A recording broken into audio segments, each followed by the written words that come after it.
वसुदेव सुतं देवं कंसचाणूरमर्दनं देवकी परमानंदम कृष्णं वंदे जगद्गुरु। गुरु ब्रह्मा गुरु विष्णु गुरुदेवो महेश्वर गुरु साक्षात् परब्रह्म तस्मै श्री गुरुवे नमः। योग दर्शन और श्रीमद् भगवद गीता एक योगानुयोग है कि 21 जून यानी कि कल पूरे विश्व में योग दिन मनाया जाएगा और हम भी योग दर्शन पर बातें कर रहे हैं। पिछले भाग में हमने देखा कि जो समाधि है, जो भगवान के साथ हमें जुड़ना है, उसको योग कहा गया है। और भगवद गीता ने इसके बारे में बहुत कुछ कहा है। भगवद गीता के दूसरे अध्याय से चौथे अध्याय में भगवान ने ये जो समाधि है, निर्विकल्प समाधि, इसको यज्ञ की उपाधि दी है। भगवान ने चौथे अध्याय में यज्ञ की परिभाषा ही बदल दी है, क्योंकि महाभारत के समय में बहुत कुछ यज्ञ होते थे और पूरा समाज कर्मकांडी बन गया था। अर्जुन भी अपने आप को कर्मकांडी कहता है, उसको कर्मयोग के बारे में कुछ ज़्यादा पता नहीं है। इसी कारण भगवान ने चौथे अध्याय में यज्ञ कितने प्रकार के होते हैं ये बताया और उसमें उन्होंने समाधि को यज्ञ की उपाधि दी है। और ये समाधि अवस्था में जाने के लिए जितने भी चीज़ें हैं ये सब उन्होंने बताई है। उसमें प्राणायाम को भी योग कहा गया, यज्ञ कहा गया है कि प्राणायाम ये एक बहुत बड़ा यज्ञ है। तो देखो गीता कितनी व्यापक है। तो जब हम ये अंतर्राष्ट्रीय योग दिन मनाएंगे तो ये देखना होगा कि योग क्या है। योग कोई पाँव पे पाँव चढ़ा के बैठना ये सिर्फ योग नहीं है, वो एक भाग है, वो हठ योग का एक भाग है। तो आज इसके बारे में हम थोड़ी बातें करेंगे। पातंजल योग सूत्र जो है, जो हमारा आज का मुख्य जो विषय है, महर्षि ने कई सारे सूत्र दिए और उसमें ये जो साधन पद है, उस साधन पद में प्राणायाम के प्रकार बताए हैं। और इसी सूत्र को भगवद गीता में भगवान श्री कृष्ण ने 5वें अध्याय में, चौथे अध्याय में, 15वें अध्याय में, 18वें अध्याय में विविध प्रकार के प्राणायाम बताए। तो सर्वप्रथम ये हम जाने कि प्राणायाम क्या है। ये जो प्राण है उसके विविध प्रकार है, प्रथम ये हम जाने, उसके बाद हम बात करेंगे।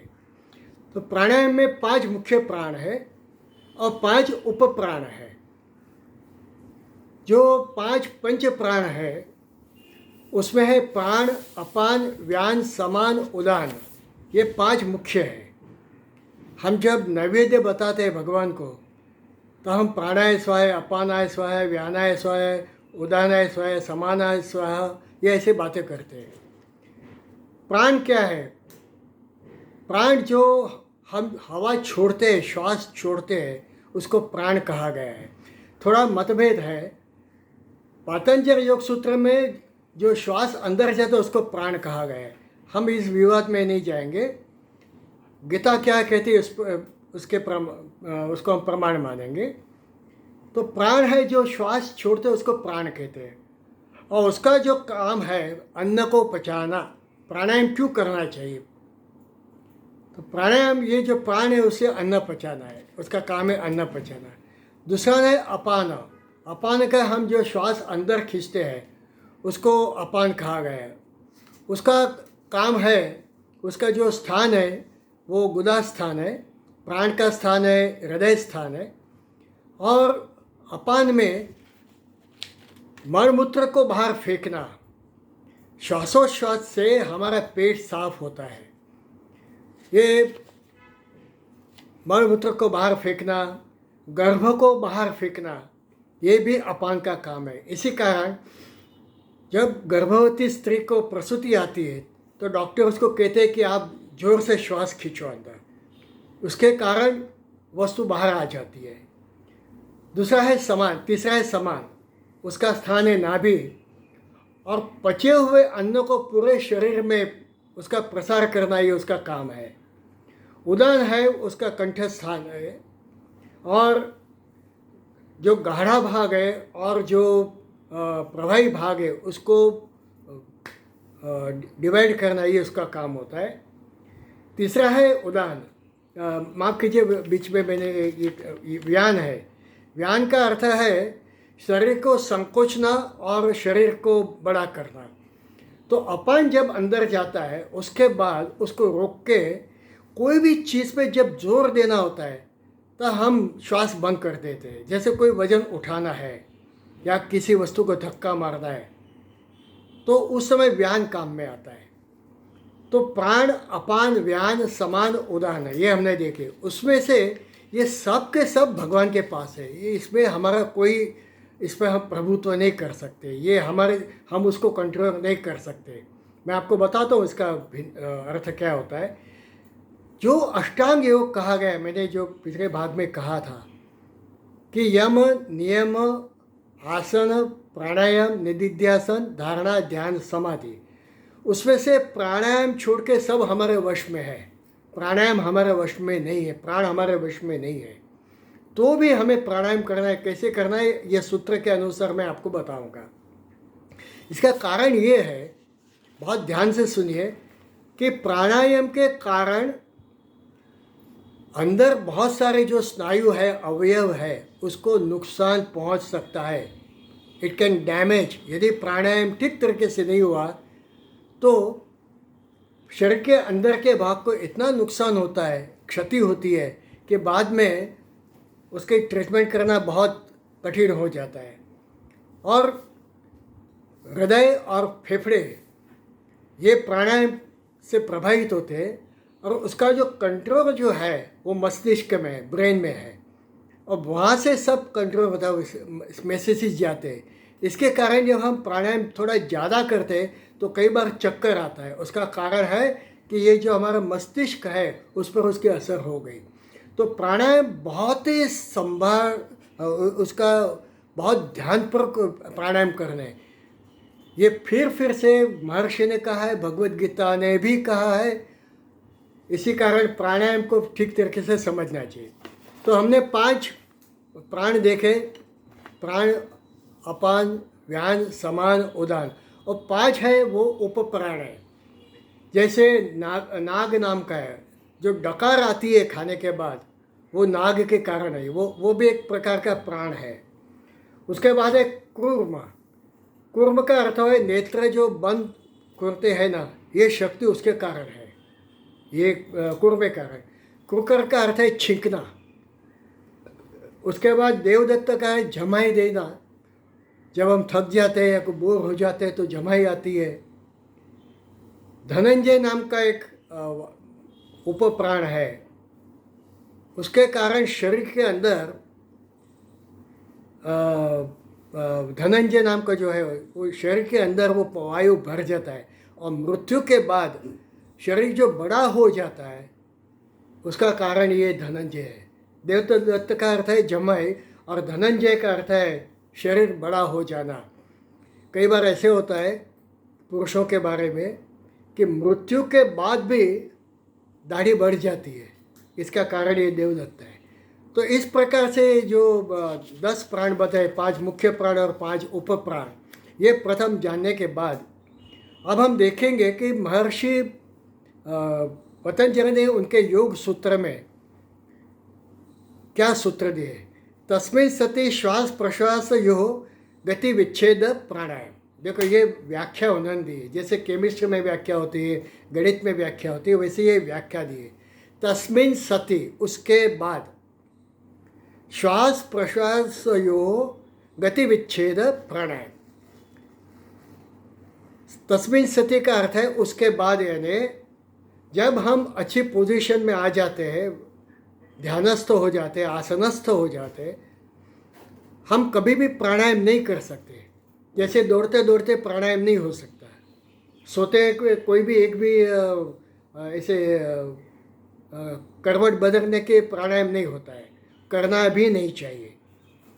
तो प्राणायाम में एक अच्छी पोजीशन में बैठना है तस्वीर से, उसके बाद अच्छी तरीके से बैठने के बाद, और उसके बारे में मैंने बताया था कि गीता ने बताया कि कैसे कौन सी जगह पे प्राणायाम करना है। ये करने के बाद श्वास और प्रश्वास जो हम अंदर खींचते और बाहर अंदर खींचते और बाहर फेंकते हैं, ये जो श्वास प्रश्वास होता है उसकी गति को विच्छेद करना, ये प्राणायाम है, ये उसकी डेफिनेशन है। हम ऐसे तो आमतौर पर 15 से 16 बार श्वासोच्छ्वास करते हैं। ये जितना अधिक होगा इतनी आयु कम होगी। जो कुत्ता होता है वो बहुत ज़ोर से श्वासोच्छ्वास करता है तो उसकी आयु सिर्फ 12-15 की होती है। और मगर होता है, मगरमच्छ, वो बहुत धीरे धीरे प्राण खींचता है और छोड़ता है तो उसकी आयु बहुत होती है। तो प्राणायाम से आयु होती है, आयुष्य पर उसकी बहुत असर होती है। तो श्वास प्रश्वास की गति को उसको विच्छेद करना यानी थोड़ा सा उसको रोकना या ज़्यादा करना भी ये विच्छेद है, उसको प्राणायाम कहा गया है। तो ये कैसे करेंगे? अब इसके लिए गीता ने भी क्या कहा है ये मैं अभी आपको बताऊं, ये दूसरे सूत्र के बाद। सत्व बाह्य अभ्यंतर स्तंभ वृत्ति देश काल संख्या भी परिदृष्टो दीर्घ सूक्ष्म। एक एक शब्द का अर्थ बताता हूँ। बाह्य यानी बाहर फेंकना, श्वास को बाहर फेंकना। अभ्यंतर उसको रोक के रखना। स्तंभ, अभ्यंतर यानी खींचना, स्तंभ यानी उसको कुंभक कहा गया है। ये 3 श्वास बहुत महत्व के हैं। श्वासोच्छ्वास में ये 3 चीज़ें बहुत महत्व की है। और ये तीनों से कई प्रकार के प्राणायाम हुए और ये महद अंश तक ये भगवद गीता में बताए हैं। सर्वाणि इंद्रियाणि कर्माणि प्राण कर्माणि चापरे आत्मसंयम योगाग्नौ जुविते ज्ञान दीपिते। देखो ये भगवान ने इसी सूत्र के आधार पर प्राणायाम बताया है। श्वास को बाहर फेंकना, उसको पकड़ के रखना और उसको छोड़ना। श्वास अंदर जाता है, पकड़ना है, छोड़ना है। ये 3 ये प्राणायाम की मुख्य चीज़ें हैं। इसको कहा गया है, जब बाहर छोड़ते हैं तो उसको कहा गया है रेचक प्राणायाम, ठीक है। और बाद में श्वास को रोकते हैं, न श्वास लेते हैं न श्वास छोड़ते हैं, उसको कहा गया है कुंभक। कुंभक क्यों कहा गया है? जो कुंभ होता है, घड़ा होता है, उसमें न तो हवा अंदर जाती है न तो बाहर जाती है। तो हमारा ये जो पेट है, पेट भी कुंभ की तरह होता है, ठीक है। और बाद में अभ्यंतर यानी श्वास को खींचना। ये तीनों जो होते हैं उसको कहा गया है पूरक। अब यही गीता में कैसे बताया है? सर्वाणि इंद्रिय कर्माणि प्राण कर्माणि चापरे आत्मसंयम योगाग्नो जुविते ज्ञान दीपिते। इसका अर्थ हम देखें तो ये जो ज्ञान दीपिते है यानी हमें उसके बारे में पता है। और ये आत्मसंयम योगाग्नो और यज्ञ कहा गया है इसको।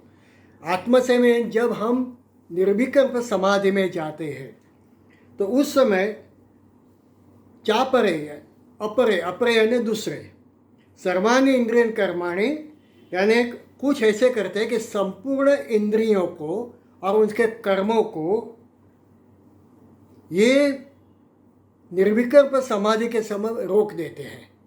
तो ये यज्ञ हो गया। किसी भी चीज़ की आहुति देना ये यज्ञ है। और ज्ञान दीपिते का ज्ञान से प्रकाश, इसका अर्थ है हमें उसके बारे में पता है। अब एक एक चीज़ बताता हूँ। सर्वाणि इंद्रिय कर्माणि सभी इंद्रियों को वश में करके उसको छोड़ देना है, उसको वश में रखना है, यानी वो मौन हो जाती है, वो शांत हो जाती है। निर्विकल्प समाधि के समय हमारे सभी इंद्रियां ये शांत हो जाती है। और प्राण कर्म, प्राण को भी छोड़ना है, प्राण का भी त्याग करना है। तो प्राण का त्याग, इसका अर्थ क्या हुआ? प्राण का अर्थ है हवा छोड़ना, श्वास को छोड़ना, इसका भी त्याग करना है। इसका अर्थ हुआ कि जब हम श्वास को अंदर खींचते हैं उसके बाद प्राण को छोड़ना ही नहीं है, श्वास को छोड़ना ही नहीं है। और ये कैसे संभव है? एक बार हवा अंदर गई, हम कितने भी नाक दबाए तो भी हवा बाहर आ जाएगी, आनी ही चाहिए, नहीं तो मर जाएंगे। ये संभव है क्या? ये संभव है। ये हम बहुत ही उसकी प्रैक्टिस करने के बाद ये कर सकते हैं। परंतु जो प्राणी होते हैं, कई प्राणी होते हैं, उनमें ये नैसर्गिक शक्ति होती है। जैसे मेंढक है, जैसे ही बारिश समाप्त हो जाती है तब मेंढक जमीन के अंदर जाता है और वो एक बार श्वास खींचता है और बाद में कई महीनों तक ऐसे कैसे पड़ा रहता है, जिसको हम अंग्रेजी में हाइबरनेशन कहते हैं। कई पक्षी, अभी जो टेम्परेचर बहुत बढ़ गया है तो कई पक्षी दोपहर को इस तरीके से हाइबरनेशन में जाते हैं। तो प्राण कर्माणि चा परे, तो कई ऐसे करते हैं कि प्राण का भी त्याग कर देते हैं, यानी वो समाधि अवस्था में जाते हैं। और हम देखते हैं कई योगी होते हैं जो ज़मीन के अंदर जाते हैं और कई दिनों तक ज़मीन के अंदर पड़े रहते हैं। कई योगी होते हैं जो इनकी आँखें तो खुली होती है पर वो देखते ही नहीं हैं, उनके शरीर के किसी भी भाग को संवेदनाएं नहीं होती, क्योंकि ये जो 5 कर्मेंद्रिय, 5 ज्ञानेंद्रिय, ये सब बंद हो जाती है, ये सब शांत हो जाती है, क्योंकि निर्विकल्प समाधि में जाते हैं। आत्म संयम योग अग्नव, ये जो यज्ञ करते हैं, इस यज्ञ के द्वारा वो आत्म संयम जो निर्विकल्प समाधि है, क्योंकि योग चित्तवृत्ति निरोध है, इसके बारे में हमने जो दूसरे सूत्र की बात की थी। तो एक बार चित्त पर निरोध हो गया, चित्त को परमात्मा में हमने जोड़ दिया, तो उसके बाद वो जो समाधि आती है उसको आत्म संयम बताया गया है। ये आत्म संयम के बारे में भगवान ये भगवद गीता के 4थे अध्याय में 27वें श्लोक में बता रहे हैं। ये कितनी व्यापक बातें गई। तो ये जो प्राणायाम है, ये प्राणायाम जो होता है वो एक बार कुंभक करने के बाद वो प्राण को छोड़ना नहीं है। और कई बार ये हठ योग और दूसरे दो प्रकार के प्राणायाम होते हैं।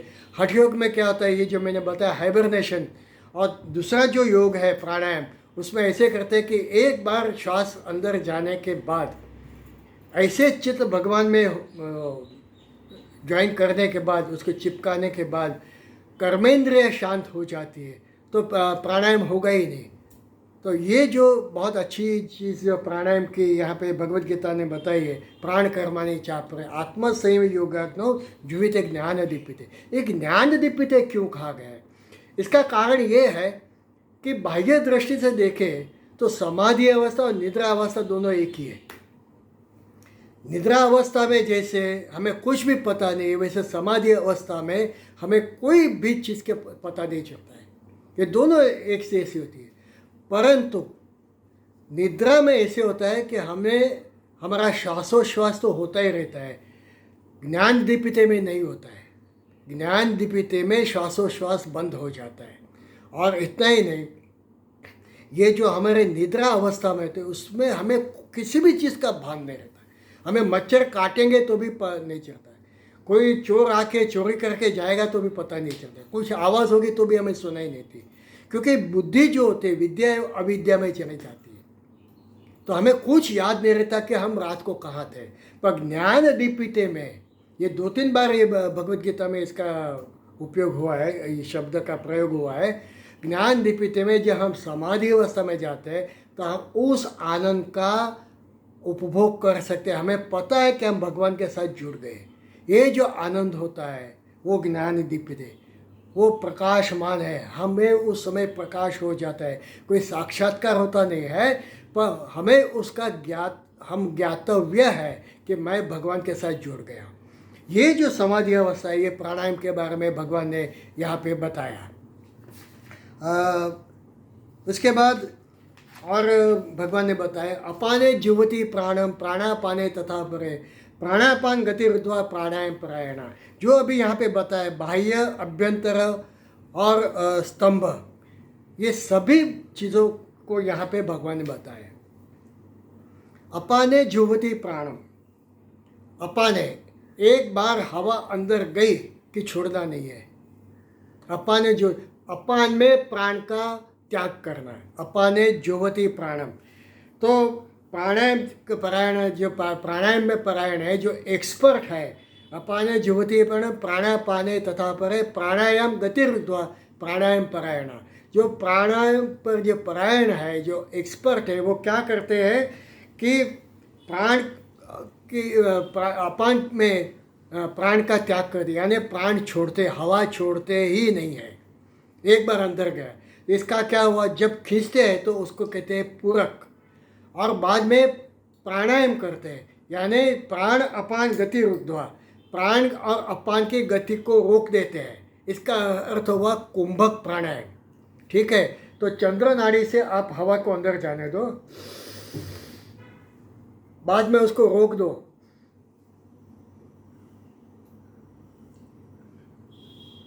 ये कुंभक हो गया। और फिर धीरे धीरे सूर्य नाड़ी से उसको छोड़ना है। अपाने ज्योति प्राणम प्राणापाने तथा परे, प्राण में अपान का है, यानी जो छोड़ते समय श्वास अंदर नहीं जाता है, और श्वास अंदर समय श्वास को छोड़ते नहीं है।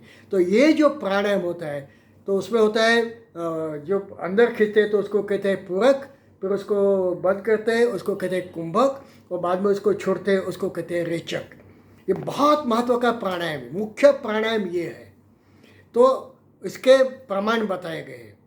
इस प्रमाण के कारण हमारा जो शरीराभि ये जो रुधिराभिसरण जो होता है वो बहुत अच्छा होता है, और उसके कारण कई सारे सिद्धियां उपलब्ध होती है। बताता हूँ मैं आपको कि जब चंद्र नाड़ी से श्वास अंदर जाता है तो आप 4 काउंट में उसको अंदर जाने दो, 1 2 3 4, ये अंदर गया। बाद में 4 टाइम्स यानी 16 काउंट तक उसको पकड़ के रखो, छोड़ो मत, और बाद में 8 काउंट से उसको धीरे धीरे बाहर छोड़ो।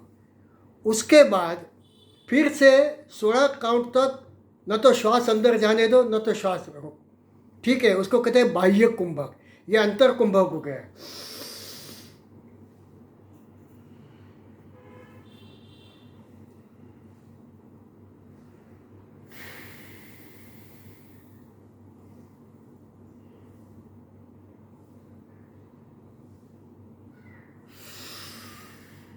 इस तरीके से प्राणायाम को एक बार चंद्र नाड़ी से एक बार सूर्य नाड़ी से इस तरीके से करते रहेंगे तो ये प्राणायाम हो जाए। तो उसमें जो बताया सतु बाह्य अभ्यंतर स्तंभ वृद्धि देश कारण संख्या भी, देश यानी वो जगह, यह जगह प्राणायाम के ऐसी होने जो स्वच्छ है, जहाँ पे बहुत सारा ऑक्सीजन है, प्राणवायु है, बहुत साफ सुथरी जगह है।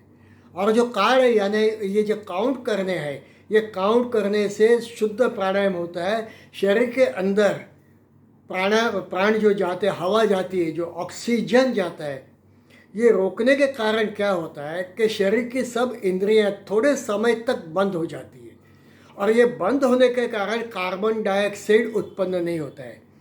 कार्बन डाइऑक्साइड क्यों होता है? क्योंकि हमारे अवयव काम करते रहते हैं, और काम करने के कारण उसमें से कार्बन डाइऑक्साइड, कभी किसी चीज़ का दहन होता है तो उसमें से कार्बन डाइऑक्साइड होता है। इसी कारण ये श्वास अंदर जाने के बाद रोकने से ये जो श्वास है वो श्वास आहिस्ते आहिस्ते नाभि के क्रॉस करके वो ठेठ पाँव के अंगूठे तक हो जाता है ऑक्सीजन, और ये ऑक्सीजन अंदर जाने के कारण हमारी जो ये जो शुगर है, ये शुगर बर्न होती है।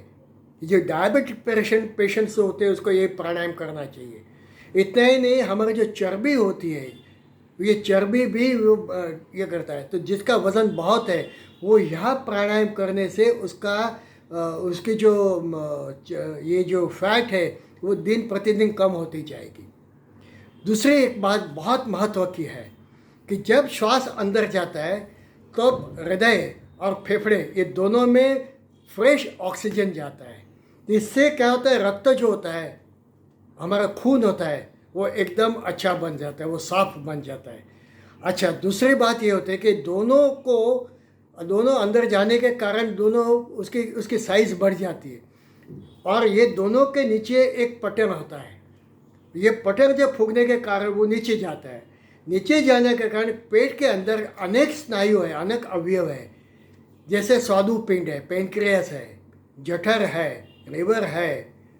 ये सब चीज़ें जो होती है ना, वो सब दब जाती है, और जैसे शहवात छोड़ते हैं वैसे वो उसका प्रेशर कम हो जाता है। इस तरीके से उनको एक प्रकार का वो एक्टिवेट होते हैं, और उस प्रकार से एक प्रकार से उनको मसाज होता रहता है।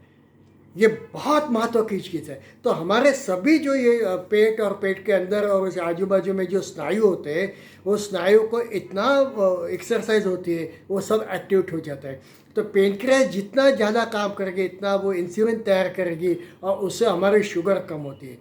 तो ये जो भगवान ने ये बात बताई, और ये पतंजलि योग सूत्र में जो बताया कि बाह्य अभ्यंतर स्तंभ वृद्धि देश कारण संख्या भी, उसका कार्ड कितना होना है, कितने समय तक उसको खींचना है। बहुत ज़्यादा करेंगे तो इससे हमें नुकसान होगा।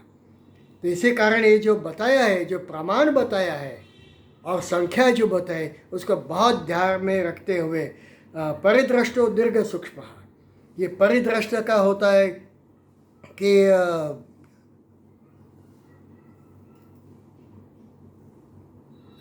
परिदृश्य दीर्घ सूक्ष्म, दीर्घ काल तक ये करने के कारण, इस तरीके से देखने से हमारा जो प्राणायाम है वो शरीर को अत्यंत महत्व का है, और हमारी जो आयु है ये बढ़ती जाएगी। जितने क्षण तक हम प्राणायाम करेंगे, जितने क्षण तक हम उसको रोक के रखेंगे, इतनी हमारी आयु बढ़ती है। ये बहुत स्पष्ट बात दोनों ने बताई है। महर्षि पतंजलि ने भी बताई, भगवत गीता ने भी बताए। मृत्यु निश्चित नहीं है। मृत्यु जब हम सोचेंगे तभी मृत्यु आएगी। मृत्यु का स्थल भी हम तय कर सकते हैं। कुछ तय नहीं है यहाँ पे, कुछ भी डेट भी नहीं दी है, स्थल भी नहीं दिया है। मृत्यु हमारे हाथ में है। ये आयुर्वेद कहता है, ये भगवत गीता कहती है, ये योग सूत्र कहता है। तो इस तरीके से जो प्राणायाम है अत्यंत महत्व के है। और भगवान ने जो आगे बताता हूँ, अपरे नियत आहारा प्राणेषु जुहति सर्वपेते यज्ञ विदो यज्ञ क्षपित कर्मशा। सब दुख दूर हो जाएंगे। यज्ञ क्षपित कर्मशा, हमारा जो दुख है उसका हवन हो जाएगा। कैसे? अपरे नियत आहारा, अपरे यानी दूसरे क्या करते हैं? नियत आहारा, नियत आहार करते हैं। इसके बारे में 6ठे अध्याय में भगवान ने बहुत अच्छा सूत्र दिया है। युक्त आहार विहार से युक्त चेष्ट से कर्मसु युक्त स्वप्नाओ बोध से योगो भवति दुःख। बहुत स्पष्ट बात में, युक्त आहार, युक्त विहार, युक्त चेष्टा सब युक्त होगा तो हम दुख से मुक्त हो जाएंगे। हमें समझना चाहिए कि हमें कहाँ रुकना है, हमें रोटी खानी है। प्राणायाम के एक बहुत बेसिक रिक्वायरमेंट है, न तो हमें उपवास करना है, न तो बहुत खाना है, न तो प्राणायाम नहीं होगा। थोड़ा सा खा के प्राणायाम करना है, पेट में कुछ होना चाहिए, भूखे पेट प्राणायाम करना नहीं है। अपरे नियत आहारा, नियत आहार करके प्राणेषु जुह्वति, प्राण और अपान दोनों का एक दूसरे में हवन कर देते हैं। इसका अर्थ मैं बताता हूँ। प्राण और अपान दोनों का त्याग करना है। देखो यहाँ पे बहुत प्रकार के प्राणायाम भगवान ने बताए। एक तो प्राण कर्मणि चापर मैंने जो बताया, इसको कहते हैं स्तंभ वृत्ति प्राणायाम। स्तंभ वृत्ति का अर्थ होता है कि एक बार प्राण खींचने के बाद हम उसको छोड़ते नहीं है, हम सिर्फ उसको रोक के रखते हैं। ये कई बार होता है जब हम बहुत विचार में होते हैं, तब जब हम पूर्ण किसी इसमें मग्न हो जाते हैं ना, तो श्वास छोड़ना हम भूल जाते हैं। इसको कहते हैं प्राण कर्मणि चापरे। और ये प्रैक्टिस करने से आहिस्ता आहिस्ता हम इसको रोक सकते हैं। किसी गुरु के पास जाके सीखना चाहिए। यहाँ भी बताया प्राणेषु जुह्वति, प्राण और अपान दोनों का त्याग करना है। ये कैसे होगा? इसको कहते हैं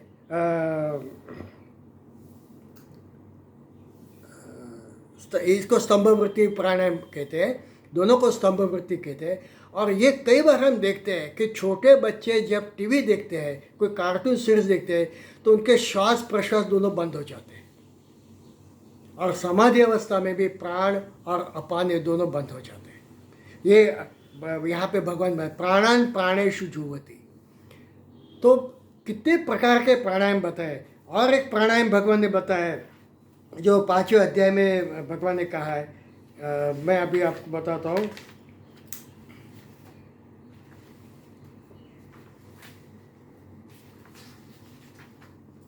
स्पर्शात् कृत्वा बहिर्बाह्यश्च, स्पर्शान् कृत्वा बहिर्बाह्यश्च चक्षुषेव अंतरे भ्रुवो प्राणापानौ समाकृत्वा नासाभि अंतरचारिणो। यह बहुत बड़ा प्राणायाम बताया। स्पर्शान् कृत्वा बहिर्बाह्यश्च, स्पर्श सभी प्रकार के स्पर्श बाहर ही छोड़ दो। यानी ये जो नाक है, घ्राणेन्द्रिय, उसको भी बाहर छोड़ दो। देखना भी बाहर छोड़ दो, सुनना भी बाहर का बाहर छोड़ दो, त्वचा स्पर्शेंद्रिय भी बाहर छोड़ दो। इसका अर्थ है हमें किसी भी प्रकार का ज्ञान होना नहीं चाहिए। स्पर्शान् कृत्वा बहिर्बाह्यश्च, बाहर इसको छोड़ दो। और बहिर्बाह्यश्च चक्षुषेव अंतरे भ्रुव, चक्षुषेव अंतरे भ्रुव, यानी ये जो भ्रुवा है उसका जो अंतर है, ये अंत भाग है, उसमें दोनों चक्षु को केंद्रित करो इस तरीके से। ये जो करते हैं और फिर प्राणापानो समकृत, प्राण और अपान दोनों को समान करना है। नास्या भी अंतरचारण, और क्या करना है, जो नासिका में जो श्वास प्रश्वास जो होता है ना, उस पर ध्यान दो। ये ध्यान देंगे तो बाहर के सभी, ये पूरा विश्व जो है ना, उससे हमारा संबंध छूट जाएगा। अब मैं बताता हूँ कैसे करना है। स्पर्शा करता है वही बाह्य से चक्षु से अंतरे भ्रुव, ये इस तरह से चक्षु को दोनों नासिकाग्र के, या दो बात बताइए। एक बार कहा यहाँ पे भी केंद्रित कर सकते हैं या तो यहाँ केंद्रित कर सकते हैं। उसके बाद प्राण और अपान समान करना है। बहुत तरीके से कर सकते हैं। एक तो मैंने कहा कि 15 से 16 बार, हम जो 18 बार कई बार ये प्राणायाम करते हैं, ये श्वासोच्छ्वास करते हैं, उसकी गति को धीमे धीमे धीमे करके रोकना है। तो दीर्घ श्वास करके कुछ देर तक उसको बंद कर दो और आहिस्ता आहिस्ता छोड़ो। फिर थोड़ा अंतर के बाद फिर से उसको अंतर जाए। इस तरीके से 6 मिनट में 6 बार तक ये हो सकता है। जो 15-16 है उसको घटकर हम 5 से 6 बार ये श्वासोच्छ्वास करेंगे तो इससे हमें बहुत फ़ायदा होता है। इससे सभी कई सारे रोगों में से हमें मुक्ति बन जाती है। एक ये चीज़ हो गई। जैसे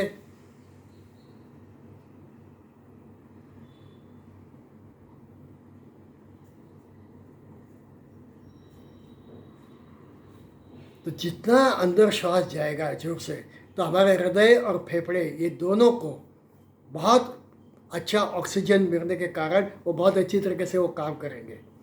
यहाँ और एक प्राणायाम बताया है, प्राण और अपान को समान करना।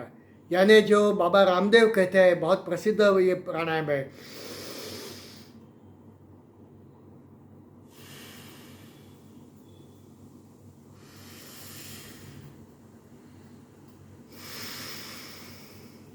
और ये आंख बंद करके श्वास जो अंदर जाता है और बाहर छूटता है उस पर ध्यान देंगे तो बाहर कुछ भी होगा हमें हमें वो उसके बारे में पता ही नहीं चलेगा। तो ये बात यहाँ पे प्राणापानो समकृता नास्या भी अंतरचारण, ये जो नासिका में अंतर बाहर जो होता है उस पर ध्यान देने से स्पर्शान् कृता बहि बाह्यश्च, ये हमारा जो स्पर्श इंद्रिय है सभी बंद हो जाएगी।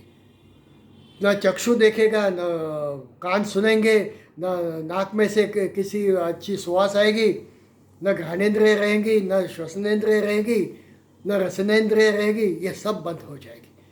तो देखिए कितने प्रकार के प्राणायाम बताए। ये प्राण और अपान करने के कारण हमारा जो ये पाचन शक्ति भी बढ़ जाती है। और उसके बारे में भगवान ने कहा, इसके बाद मैं समाप्त करूँगा कि हम वैश्वानर पुरतः प्राणानाम देह माश्रितः प्राणापान समायुक्त पचाम्यन्नम चतुर्विधम। ये 15वें अध्याय में भगवान ने बताया है कि मैं वैश्वन नाम का देव इस पेट में बैठा हूँ और मैं तुम्हारा 4 प्रकार का जो अन्न है उसको पाचन करता हूँ। हम वैश्वानर भूत्वा प्राणिनाम देह आश्रित, प्राणी के देह में मैं रहते हुए, उसके पेट में रहते हुए मैं तुम्हारा अन्न का पाचन बढ़ाता हूँ। हम वैश्वानर भूत्वा प्राणिनाम देह आश्रित प्राणापान समाव कृत्वा, प्राणापान समायुक्त पचामिनम चतुर्दय। जब प्राण और अपान ये सम हो जाएंगे, अच्छी तरीके से प्राणायाम करेंगे, तो भगवान हाँ पचामिनम चतुर्विधम, मैं उसका पाचन करता हूँ। और वो अन्न का वो जो गाढ़ा भाग है और जो उसका प्रभावी भाग है, उसको ये करके शरीर के अंदर उसमें जो रस निर्माण होता है, उस रस को पूरे रुधिराभिसरण के द्वारा पूरे शरीर में मैं उसको फेंकता हूँ, व्यान समान उदान इसके द्वारा। तो इस तरीके से प्राणायाम करने से हमें बहुत कुछ होता है। यज्ञ क्षपित कर्मशा जो भगवान ने बताया कि हमारा दुख दूर हो जाए, दुख दूर हो जाएंगे, इसका अर्थ हमें कोई प्रकार की व्याधि नहीं रहेंगी।